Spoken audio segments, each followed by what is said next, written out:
Studies in the Sermon on the Mount, Volume 2, Preface. As this volume consists of a continuation of the studies in the Sermon on the Mount begun in Volume 1, it does not call for any special word of introduction. All that was said in the preface to that volume applies here, and from my standpoint, it is important that it should be borne in mind. Each chapter is a sermon in and of itself, and yet each can be understood only in the light of the whole.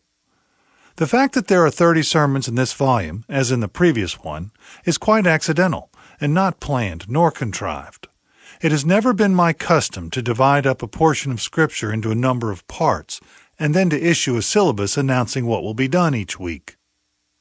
That seems to me to limit the freedom of the act of preaching, quite apart from the fact that in actual practice, I sometimes find that I succeed in doing only about half of what I had planned and purposed.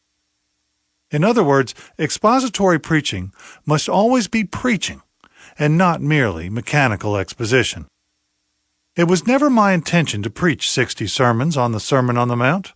I just went on from Sunday to Sunday, and this turned out to be the result. I can but hope and pray that God will bless it. I would again thank all whom I mentioned in Volume 1 for their invaluable help and encouragement.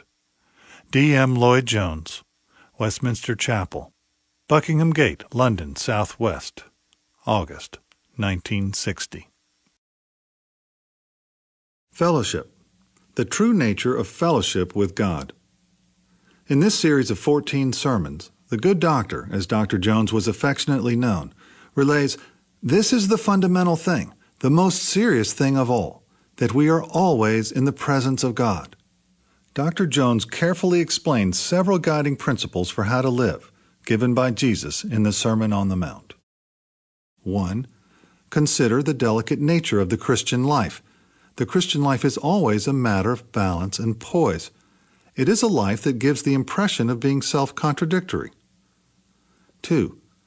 The next principle is that the ultimate choice is always the choice between pleasing self and pleasing God. 3. The supreme matter in this life and world for all of us is to realize our relationship to God. 4. Additionally, it is quite right to seek the reward which God gives. He says, "Otherwise ye have no reward of your Father which is in heaven.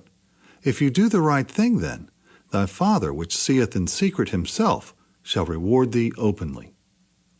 Throughout this series, he will give guidance on prayer, fasting, almsgiving, and how to comprehend the depth of the Father's love for his children, which leads to increasing faith and freedom from worry. He also describes how the Lord shows us the danger of the impact of the life of this world upon us, the danger of worldliness, the danger of living for the things of this life in this world, whether we have too much or too little, and especially the subtlety of that danger. As you listen along with the narrator, consider exploring the Extras tab for access to hymns, verses, biographies, a glossary, and word games based on the content unique to this app.